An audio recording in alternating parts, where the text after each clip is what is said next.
সামরিক চেতনাবোধকে সমুন্নত রেখে যে কোনো ধরনের চ্যালেঞ্জ নিতে সবসময় প্রস্তুত থাকতে নবীন সেনা কর্মকর্তাদের প্রতি আহ্বান জানিয়েছেন সেনাবাহিনী প্রধান জেনারেল ওয়াকারুজ্জামান। গতকাল চট্টগ্রামে বাংলাদেশ মিলিটারি একাডেমিতে ৮৭তম বিএমএ দীর্ঘমেয়াদী ও ৫৯তম বিএমএ স্পেশাল কোর্সের অফিসার ক্যাডেটদের রাষ্ট্রপতি কুচকাওয়াজ অনুষ্ঠানে এ আহ্বান জানান তিনি। সকালে বাংলাদেশ মিলিটারি একাডেমির প্যারেড গ্রাউন্ডে পৌঁছান সেনাপ্রধান। শুরুতেই তিনি নবীন ক্যাডেটদের অভিবাদন গ্রহণ করে কুচকাওয়াজ পরিদর্শন করেন। এরপর পুরস্কার পাওয়া ক্যাডেটদের হাতে স্মারক তুলে দেন তিনি।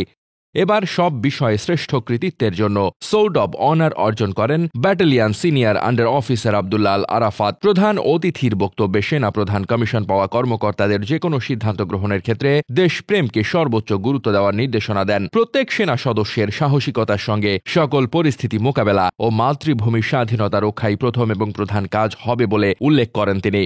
সেনাবাহিনীতে শৃঙ্খলা প্রধান চালিকা শক্তি উল্লেখ করে সেনাপ্রধান বলেন, নবীন কর্মকর্তাদের ওপর অর্পিত হবে সেনাবাহিনীর ভবিষ্যৎ নেতৃত্ব। তাই তাদের যে কোনো বিষয়ে চূড়ান্ত সিদ্ধান্ত নিতে নিজের বিবেকের দ্বারস্থ হওয়ার আহ্বান জানান তিনি।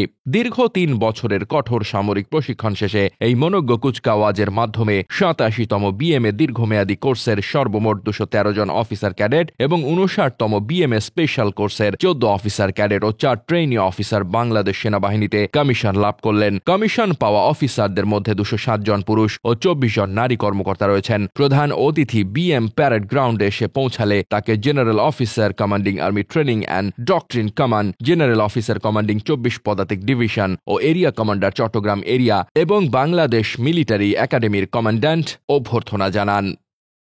Desk report, বার্তাবাজার।